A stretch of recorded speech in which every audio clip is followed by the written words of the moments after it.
Gracias, profe. 7 de la mañana con 8 minutos. Yo decía novedades, el profe decía novelerías. Tenía toda la razón, tiene toda la razón, y yo ya les voy a decir cuáles son mis argumentos para coincidir, suscribir y ratificar y recalcar lo que dice el profe. Pero antes, para complementar, quiero que me ayuden el Esteban y la Melinka, que son parte del equipo este extraordinario que tenemos de compañeros y profesionales acá, junto al Carlos y la Diana, que me ayuden con un video del ministro de Gobierno, Francisco Jiménez, refiriéndose a esto, para ahí sí irnos de largo con el bla bla. ¿Les parece? Esa consulta popular tiene que ir enfocada principalmente en aspectos de seguridad, que como he señalado son los principales elementos de preocupación del gobierno y de la ciudadanía. También vamos a incluir algunos aspectos institucionales y vamos a establecer un banco de alrededor de 10 preguntas aproximadamente. No queremos abrumar a nadie con demasiadas preguntas, pero está claro que necesitamos soluciones inmediatas.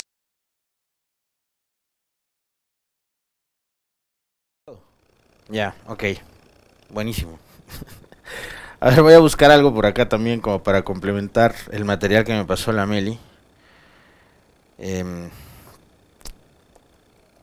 Porque hay gente que ha sido muy persistente en este afán de presionarle al gobierno para que convoque a una consulta popular.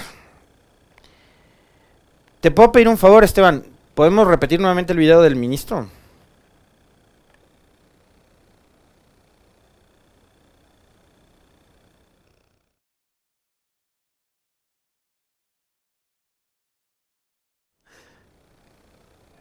Ah, ya está cargando. Porque quiero nuevamente, porque es cortito, ¿no? Y es muy conciso el ministro cuando habla de la consulta popular, que es una idea ahí como medio suelta.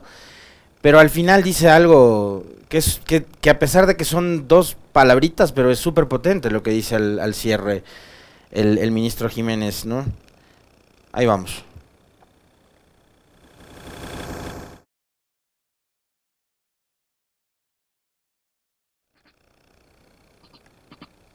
Lo mismo. Esa consulta popular tiene que ir enfocada principalmente en aspectos de seguridad, que como he señalado son los principales elementos de preocupación del gobierno y de la ciudadanía. También vamos a incluir algunos aspectos institucionales y vamos a establecer un banco de alrededor de 10 preguntas aproximadamente. No queremos abrumar a nadie con demasiadas preguntas, pero está claro que necesitamos soluciones inmediatas.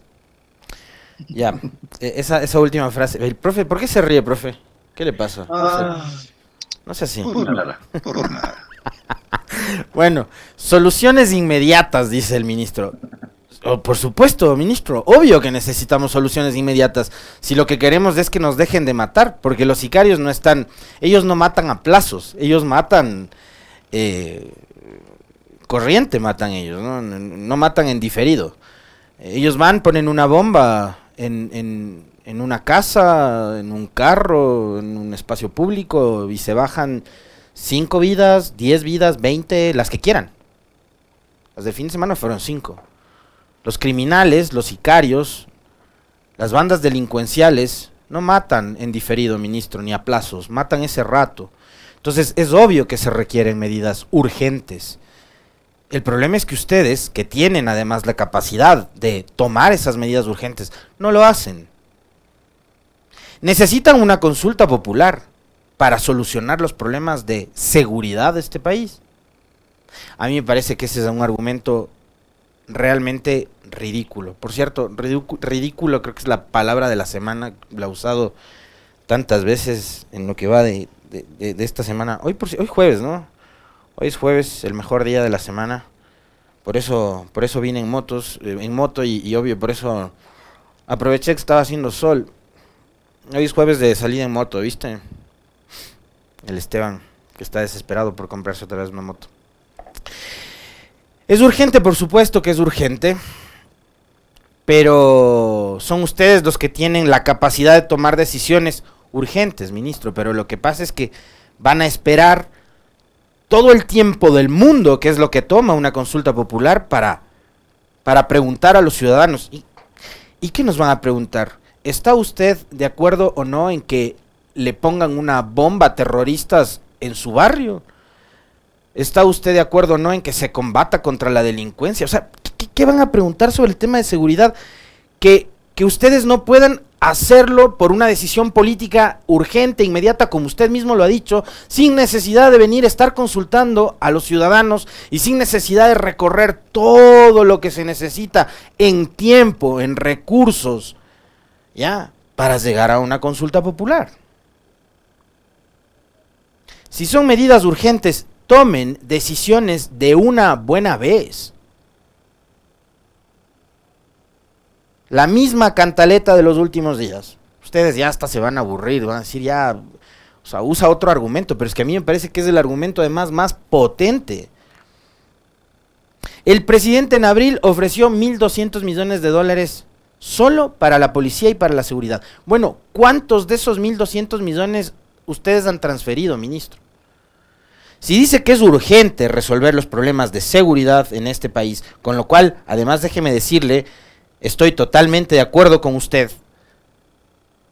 inviertan pues en seguridad y instalen más ojos de águila, instalen más unidades de policía comunitaria, pero no solo construyan el edificio para que después no se utilice como cevichería, que es lo que nos dijo Natasha Rojas hace un par de días, sino para que sirva como una unidad de policía comunitaria 24 horas al día, los 7 días de la semana. Porque repito, acá una funcionaria encargada de la seguridad de la capital, la señora Valareso, secretaria de seguridad del municipio de Quito, dijo que más del 50% de UPC en la capital no funcionan ni están operativas el 100% del tiempo. Entonces, como es urgente resolver los problemas de seguridad, ministro, pongan policías las 24 horas del día en las UPC. Y dejen de seguir dorando la píldora a la gente. Lo de la consulta popular, y ahora voy al fondo de esto porque lo venía pensando en el trayecto hasta la radio. En este país hay por lo menos tres propuestas que son súper innovadoras, súper creativas y recontra hiper revolucionarias para resolver todos los problemas y todos los males de este país. Vamos a ir de más a menos, viendo las tres maravillosas soluciones para los problemas del Ecuador. El primero y el más revolucionario, la primera y la más revolucionaria de las propuestas es una asamblea constituyente. Y vamos a refundar la patria. O sea, ya de constituyente en constituyente, el Ecuador se ha refundado no sé cuántas veces. Y los problemas que enfrentamos los ecuatorianos siguen siendo exactamente los mismos.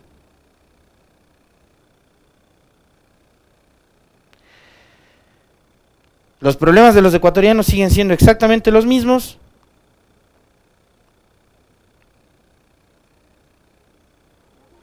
Y no terminan de resolverse. Por más constituciones que hagamos, por más asambleas de plenos poderes, etcétera, etcétera, etcétera. Entonces, acá, con las constituciones pretenden resolver todos los problemas. Ahora incluso hay quienes pretenden, como una idea recontra revolucionaria, volver a la Constitución del 98. O sea, tanto es el afán por llevarnos nuevamente a los 90, porque además casi que ya los estamos volviendo a vivir, ¿no? Los estamos volviendo a vivir. Lo único que hace falta es que nuevamente Nirvana se ponga de moda. ¿Ya? Entonces, quieren volvernos a la Constitución del 98 como idea recontrarrevolucionaria. Y ahí tienen ustedes a jóvenes brillantes que plantean esto, como Simón Espinosa, por ejemplo. Es un joven que pretende trasladarnos nuevamente a la Constitución del 98. Sí, el mismo joven que en la campaña decía que si ganaba Arauz había que ir a militarizar los recintos electorales para impedir que gane Arauz. Esos son los demócratas que abundan en este país. Entonces, la Asamblea Constituyente, y si es de plenos poderes, mejor. La idea fantástica, súper innovadora para refundar la patria. La segunda idea, que no deja de ser menos revolucionaria, pero que es igual de demagógica y de populista en el sentido totalmente negativo del populismo, que tampoco es que es una cosa del todo mala, porque populismo viene de lo popular, y lo popular evidentemente no es malo ni es negativo, pero claro que es malo cuando se trata de, mediante discursos o propuestas demagógicas, tratar de ganar adeptos, votos, apoyos, etcétera. Entonces ese es un populismo con una carga totalmente negativa, un lastre de populismo. Es la consulta popular. Creer que en este país los problemas de seguridad se van a resolver porque nos convocan a las urnas a preguntarnos si queremos o no que nos maten cuando salimos a trabajar, me parece que es una absoluta ridiculez. Vuelvo a utilizar otra vez la palabra de la semana. Y sí, como alguien comentaba en el chat hace un momento, para que vean que yo también les leo y mucho, por eso alguien me decía ayer, no te distraigas, presta atención, no seas malcriado. Les estoy leyendo a ustedes, cuando veo la pantalla de la compu, les estoy leyendo a ustedes. ¿Buscan ganar tiempo? Sí, yo creo que es parte de, y ayer conversaba con un buen amigo, querido amigo, que es además colega, que es el Andrés Reliche, sobre lo que está pasando en el país. Y yo le planteaba al Andrés algo que lo venía también pensando desde hace mucho tiempo atrás, porque el Andrés ayer me decía algo que me resultó súper interesante, y es todo este descalabro que estamos viviendo en el Ecuador parecería que es como algo inducido, o sea, como que a alguien o a algunos les interesa que lo que está pasando ahora en el Ecuador ocurra. Es decir, que haya inseguridad, que haya caos en general, ¿ya? Llamémoslo así, caos, porque en la inseguridad está el desempleo, está la decepción, la desazón, el negativismo, esos altísimos niveles de migración que hay hoy, y de ecuatorianos que están desesperadamente tratando de irse del país porque no encuentra acá ningún tipo de salida a su crisis que tiene que ver desde el punto de vista económico, social, hasta emocional. ¿O ustedes no han visto la cantidad de gente que se lanza de los puentes y que se suicida por todo lo que está sucediendo y lo que viene sucediendo? Una pandemia que a gran parte de la población nos dejó afectados desde todo punto de vista y que no ha sido atendida todavía por el Estado. Entonces yo, a partir de este criterio, de esta opinión que me pareció súper interesante, el Andrés, llegaba a una conclusión, y es que este escenario de caos es en el que más cómodos se sienten ellos gobernando, y en el que menos cómoda se siente la oposición, que busca permanentemente salidas o institucionales, como la del 130, que estaba en la Constitución, está en un libro. El 130 no era un invento de nadie, pero acá, como les encanta el caos y como les encanta generar y crear esos frames de el golpe de Estado, el correísmo golpista, etcétera, etcétera, los enemigos de la democracia y bla, bla, bla, bla, ¿ya? Entonces, las salidas que plantea la oposición siempre son salidas o institucionales o democráticas. La revocatoria del mandato, como proponía un grupo liderado por Pedro Granja, por Jorge Acosta y otros sectores, Angélica Porras, Priscila Schettini y otros ciudadanos muy respetables. Salida democrática. El 130, una salida institucional utilizando un artículo que consta en la Constitución, la revocatoria del mandato, una salida democrática. Entonces, mientras los sectores de oposición plantean salidas formales, institucionales y democráticas, el gobierno se mueve como pez en el agua en el caos. Yo no veo un gobierno, créanme, les soy absolutamente sincero, a pesar de los bajísimos niveles de aceptación. ¿Podemos poner esa captura, Meli, por favor? De la última encuesta de Click que nos compartió don Francis Romero hace pocos días atrás, sobre cómo está la aceptación de la gestión del presidente, de la justicia y del parlamento, ¿no? Es una encuesta. A ver, ustedes también siéntanse en libertad, siéntanse en absoluta libertad de creer o no en las cifras, pero esta es una encuesta fresquita que salió hace 2 días atrás. Me parece que son algo así como 760 personas encuestadas. En la ficha técnica constaba ese dato. La calificación que se le da a la gestión del Ejecutivo, representado por Guillermo Lasso, es del 74.19% y un apoyo del 25.81%. Ya, una imagen buena de 25.81, 26%. La justicia, 88% de rechazo o de calificación negativa y apenas un 12% de calificación buena. Y la Asamblea, que tiene los peores números, lo cual tampoco debería sorprendernos porque en todos los países del mundo donde hay parlamentos, el parlamento siempre tiene una calificación muy baja, ¿no? 91.38% de calificación mala y apenas un 8.63% de calificación buena. Pero esta no es, o sea, si ustedes ven, es una pelea por a quién le va menos mal. O sea, no es que el presidente está por encima del resto de instituciones con una excelente calificación, porque no es así. La pelea es por quién es menos tóxico. La pelea es por quién es menos malo. Y esto es terrible, pero a pesar de eso y con ese 26% que en esta encuesta dice 26, ustedes me dirán, no, es menos de 26, o otros quizás menos pesimistas dirán, no, yo creo que sí, Lasso tiene un poquito más de apoyo, qué sé yo. Pero bueno, en esta encuesta dice 26, ¿ya? Yo voy a coincidir con ustedes de que después de lo de junio, sobre todo en ciudades como Quito, el presidente debe tener incluso cifras más bajas. Y en el centro del país debe ser peor todavía. Y en la ruralidad debe ser peor todavía la cifra de aceptación del presidente Lasso. Pero con esas cifras, el gobierno de Lasso y el presidente Lasso está muy cómodo gobernando. Súper cómodo. Porque el presidente Lasso, y ya nos lo dijo, además, durante las protestas de junio, no le importa. No le importa que salgan a protestar. No les recibió a los líderes de la protesta. Él no se sentó a dialogar. Les planteó, al final, junto a sus ministros, una salida de 90 días para dialogar.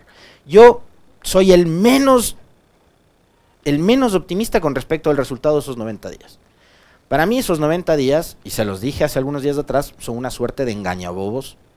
Y también, como decía uno de nuestros televidentes de hace un momento, es un mecanismo para ganar tiempo, como lo de la consulta popular. Y así me evito tomar decisiones. Entonces sigo en medio del caos, y esto era lo que le decía yo al Andrés, y el gobierno está cómodo, porque además tiene una opinión pública todavía a su favor. Todavía tiene una opinión pública a su favor. Y uno que otro medio de comunicación que ha entrado a una disputa. Y me parece que ahí lo que tiene que ver es como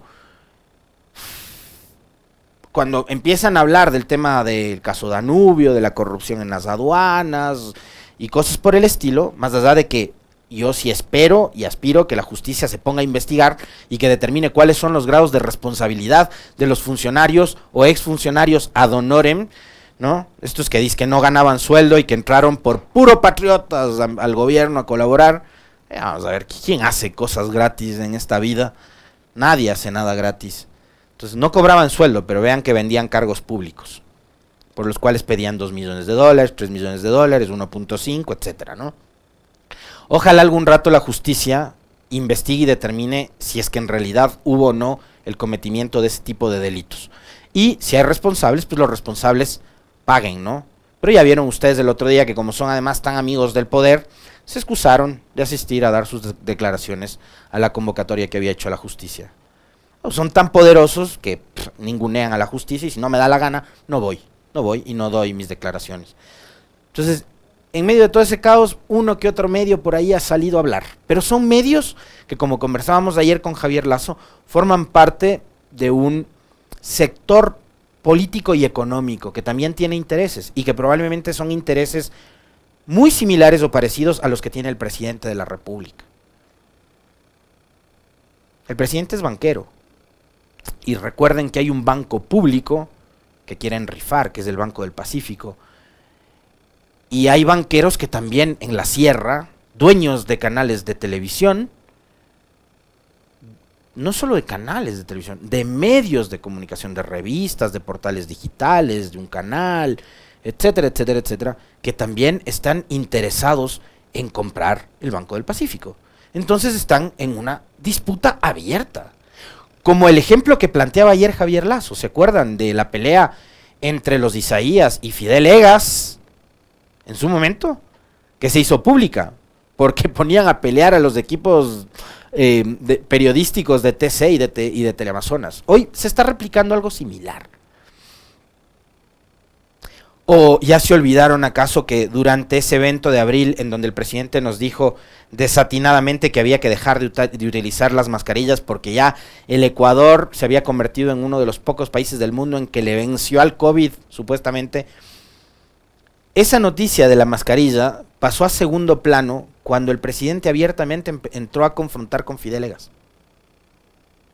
¿Se acuerdan? Entonces ahí hay unas peleitas de estos grupos de poder que hoy además no manejan solo los hilos de la economía, sino también los hilos de la política, que están interesados no en gobernar, no en devolver el orden, y a eso iba, y eso quiero que me entiendan por qué les interesa tanto el caos, porque nos ponen a hablar de montones de cosas, de la bomba en el Cristo del Consuelo, de la balacera en Bastión Popular, de los 8 militares detenidos en Galápagos por narcotráfico, del escándalo de la superintendencia de bancos, de que ponen policía en la superintendencia de bancos, etcétera. Nos ponen a hablar de un montón de cosas mientras ellos están resolviendo sus disputas de poder. Y no solo de poder político, sino del control y del manejo económico del país. Y ahí es cuando uno se pregunta si vinieron a gobernar el Ecuador o vinieron a saquear al Ecuador. Y ustedes me dirán, ojo con lo que dices, ¿no? Porque ¿qué planteas cuando hablas de saquear el Ecuador?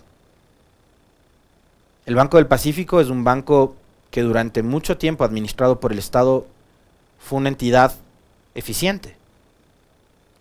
Durante el gobierno de Moreno empezó el descalabro del banco y ahora han seguido con ese descalabro con mucha más profundidad y están pretendiendo venderlo. Y seguramente no lo van a vender al precio real o al precio que ameritaría una empresa o un banco, en este caso, eficiente como el que era. Entonces están cerrando sucursales, están cada vez dando un peor servicio y cosas por el estilo. Lo mismo que han hecho, por ejemplo, con CNT. Y el otro día, ustedes recordarán perfectamente bien la conversación que tuvimos con Adrián Ibarra. ¿Qué hicieron con CNT? Igual, una empresa pública absolutamente eficiente que ahora registra pérdidas por 50 millones de dólares. Entonces, por una empresa que registra tal cantidad de pérdidas, seguramente alguien que viene a presentar una oferta no va a dar lo que en realidad costaba una empresa eficiente, que ya no solo brindaba servicios de telefonía fija, sino móvil, televisión por cable, etcétera, etcétera, ¿no?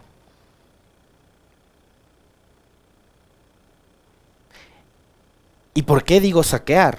Porque el Banco del Pacífico, CNT, Correos del Ecuador y muchas otras empresas públicas que se terminaron vendiendo y que quieren vender. Y acuérdense lo que dijo en alguna rueda de prensa Guillermo Lazo, que la venta del Banco del Pacífico ya no iba a tomar meses o años, sino que iba a tomar días, que iba a ser cuestión de días, dijo, ¿no? O sea, están realmente apurados y necesitados por eso.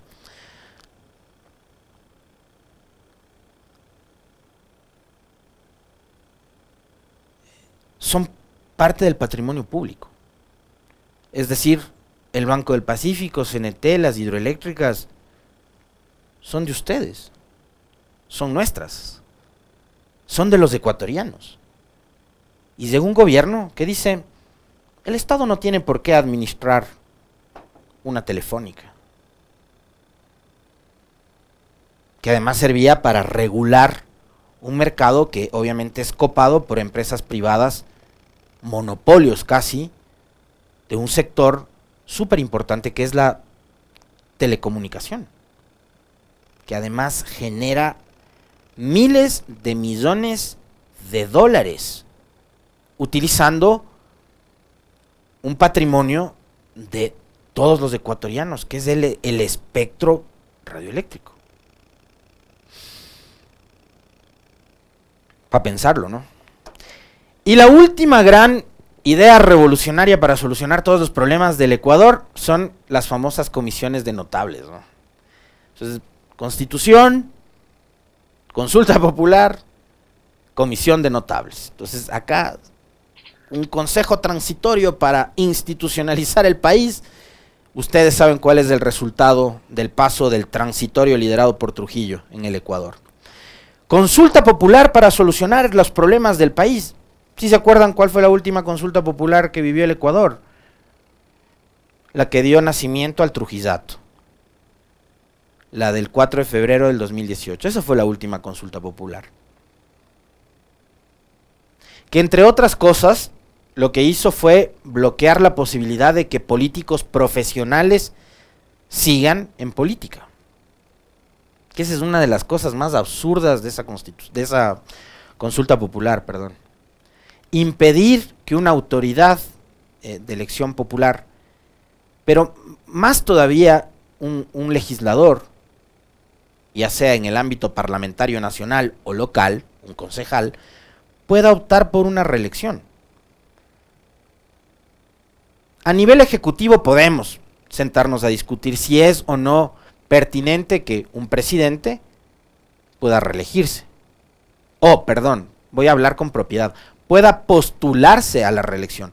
Porque no es que está garantizada su reelección si el hombre consta en una papeleta. Porque también le mintieron a la gente. No se trata de una reelección indefinida. Se trata de la posibilidad de postularte. Finalmente quien elige en democracia es usted. Son los ciudadanos. Somos nosotros. ¿Ya? Pero hasta podemos sentarnos a discutir si es que es necesario o no, si es que es democrático o no, que un presidente pueda reelegirse más allá de 2 periodos. O un alcalde, una alcaldesa, un prefecto, una prefecta. ¿Ya? A nivel ejecutivo podemos sentarnos a discutir. Para evitar, por ejemplo, que alcaldes permanezcan 19 años en el poder como Jaime Nebot en Guayaquil. 19 años gobernando una ciudad. Y ellos eran los que decían que Correa pretendía eternizarse en el poder. 19 años, un alcalde. 30 años, una tendencia. El Partido Social Cristiano, al frente de Guayaquil. Entonces ahora, y yo siempre les repito esto, y siempre además con nombres, porque creo que hay que decirlo como es. A la asamblea no puede volver un Virgilio Hernández, no puede volver una Paula Pavón, no puede volver una Marcela Guiñaga, no va a poder volver un Pavel Muñoz, porque han sido reelegidos 2 veces después de la vigencia de la Constitución de Montecristi. No va a poder volver Luis Fernando Torres o Henry Cucalón, asambleístas y legisladores que han sido realmente talentosos y que son buenos haciendo política y que tienen mucho contenido en sus discursos, pero no van a poder volver a ser legisladores. Y por eso tenemos el nivel de asambleas como las que tenemos ahora. Entonces, no nos quejemos, porque además fue la mayoría de ecuatorianos los que votaron 7 veces sí, se dejaron convencer. Pero ese fue el resultado de una consulta popular. Entonces, las consultas populares son el gran pretexto, además, para dártelas de demócrata. O sea, soy tan demócrata que consulto al pueblo. Y no ejercen otro tipo de espacios que pueden resultar incluso hasta más interesantes. Porque acá creemos que la democracia se ejerce yendo cada 4 años o cada 2 años a las urnas. Y eso, fíjense, también lo conversábamos ayer con Javier Lazo. Creer que la democracia es ir a las urnas cada cierto tiempo, cada periodo, es también un engaño del sistema, pero también es una suerte de conformismo de las autoridades y de los ciudadanos. Acá en Pichincha, y yo no sé si es que estos ejercicios se replican en otras provincias, pero me ha tocado ver de cerca y no tan cerca, pero ejercicios súper interesantes. Desde la prefectura de Pichincha, las autoridades convocan a asambleas en donde se define además la utilización de los recursos de los presupuestos participativos. Entonces asisten autoridades de la parroquia, de los líderes y dirigentes barriales, y con la comunidad y las autoridades de prefectura se decide en qué invertir el dinero. O sea, si es prioridad tener bordillos, calles adoquinadas, pavimento, proyectos de agricultura urbana, tener brigadas de salud, etcétera. Pero es la ciudadanía la que le dice a la autoridad provincial, necesitamos esto y queremos que se invierta en esto. Y la ciudadanía le orienta a la autoridad provincial para decidir en qué gastar los recursos públicos, los recursos de la gente. Yo no sé si esos ejercicios se repliquen en otras provincias, con otras prefecturas o en otras alcaldías. Pero acá en Pichincha he visto, y eso me resulta a mí muy interesante porque precisamente esa es la democracia. En esa democracia hay que creer, hay que confiar, hay que exigir ese nivel de democracia. Porque la democracia, les repito, no es que vayamos cada 2 o cada 4 años a las urnas. Eso termina siendo conformista y termina siendo parte de los engaños de un sistema. Probablemente el menos malo de los sistemas, que es el democrático, pero termina siendo un engaño. ¿Las cosas mejoraron a partir de la consulta del 2018? Evidentemente no. Pero se le vendió esa consulta en la época de Moreno como la gran solución a los problemas del país. Se eliminó la corrupción, porque además, como dijeron que el gobierno de Correa fue hipercorrupto y no sé qué, no sé cuánto, ya, dijeron que con esa consulta se iba a acabar se acabó la corrupción. Ahí está pues el caso Danubio. Ahí están los Pandora Papers, ahí están los narcogenerales, ahí están los narcomarinos, ahí está Don Nasa paseándose por el Ministerio de Defensa. Ahí está la captación ilegal de dinero. ¿Se acabó la corrupción con la consulta de Lenín Moreno? No. Ahí están los INA Papers, en donde está involucrado Lenín Moreno, su hermano, sus hijas y toda su familia. No se acabó la corrupción. Y con esto cierro el comentario, porque me parece además que es súper valiente el gobierno nacional y el presidente al convocar a una consulta popular con los niveles de aceptación que tienen. La consulta popular también se convierte en un ejercicio plebiscitario. Y lo que puede pasar en estos momentos con los niveles de aceptación tan bajos del presidente es que se va a estrellar contra el planeta. Pagaría por ver eso. Profe, nos vemos mañana con usted nuevamente para cerrar la semana. Un abrazo. De igual manera, Alexis. Hasta mañana. Por todo lo expuesto, LCQD, lo cual quería demostrar. Faltan 19 minutos para las 8. Punto Noticias se retransmite por Radio Madrid, Radio El Cisne 102.9 FM, provincia de Sucumbíos, Cantón Lago Agrio, por Radio Sultana 90.1 FM en la ciudad de Riobamba, por 92.3 FM, Radio Muisne Estéreo, por las plataformas virtuales Ecuador por Dentro, la red de comunicadores populares de Manabí, y Costa TV, Cantón Puerto López, provincia de Manabí y Santa Elena. Wilson Robalino se despide, un buen día, buena suerte, en la medida de lo posible. Nos vemos mañana. Chao, profe, cuídese mucho, nos vemos nuevamente mañana con usted. Son las 7:41. Vamos a empezar ahora mismo el segmento de las entrevistas. Y hoy les vamos a plantear un diálogo que lo vamos a compartir además con 2 invitados que me place tenerlos en este espacio. Va a estar con nosotros Carol Noroña, ella es periodista y cronista del portal GK. Hizo una crónica conmovedora, muy cruda, Carol, sobre lo sucedido en el post en el Cristo del Consuelo. Y vale la pena que la busquen, que la lean, y va a valer muchísimo la pena escucharle también a Carol. Así que va a ser un placer tener a Carol en este espacio. Y compartirá con nosotros diálogo también en este momento el doctor Luis Córdoba. Él es docente académico y coordinador del programa sobre orden, conflicto y violencia. Y más adelante estará con nosotros Omar Simón, expresidente del Consejo Nacional Electoral, con quien vamos a hablar sobre el sistema de partidos y si es o no necesario plantear una reforma electoral que obviamente no se aplicaría en las elecciones del 2023, sino en las del 2025. Y vamos a hablar también del calendario electoral de aquí hasta febrero del 23. 7:43, un corte brevísimo y volvemos de inmediato.